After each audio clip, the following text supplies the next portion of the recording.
यही तो इनका अतीत का तरीका रहा है।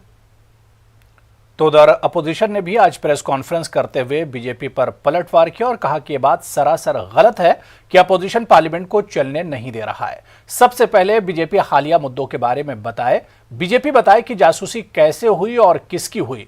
मलिक अर्जुन खरगे ने कहा कि बीजेपी पेगासिस, ज़राई क़वानीन और दीगर मुद्दों पर बात करने को तैयार ही नहीं है, तो फिर कैसे बात होगी।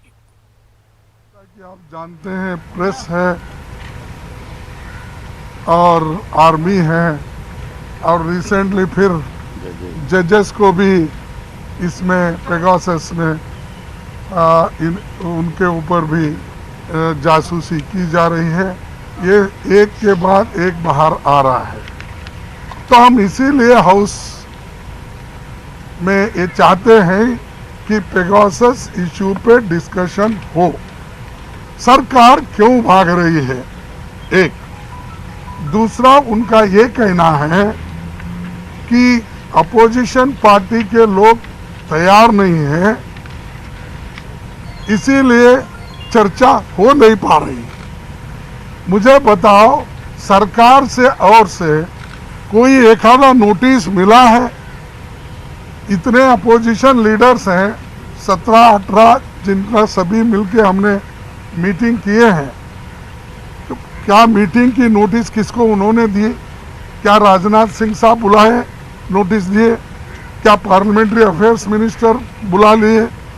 क्या लीडर ऑफ द हाउस उन्होंने बुलाया?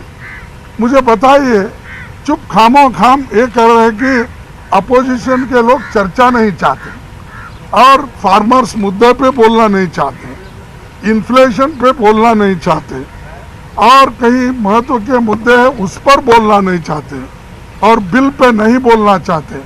इसीलिए 1 घंटे में अगर 10 बिल पास होते हैं तो इनकी नीयत कैसी है आप ही देखिए।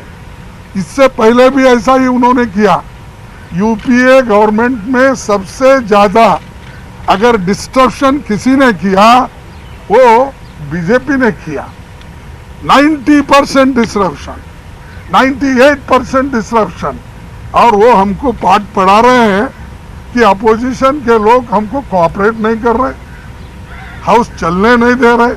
यहाँ तक कि प्रधानमंत्री जी जो अपने पार्टी के लोगों के सामने बोल रहे हैं, अगर यही बात आकर चर्चा में शामिल होके होम मिनिस्टर और वो खुद ही वहाँ प्रेजेंट रह के अगर कहे, हमारी बात सुने और उसका रिप्लाई दिए, तो हम अंत में क्या करेंगे, क्या कहेंगे, ये तो चर्चा के बाद हम बोल रहे हैं। इससे पहले भी आपको बोल चुके हैं।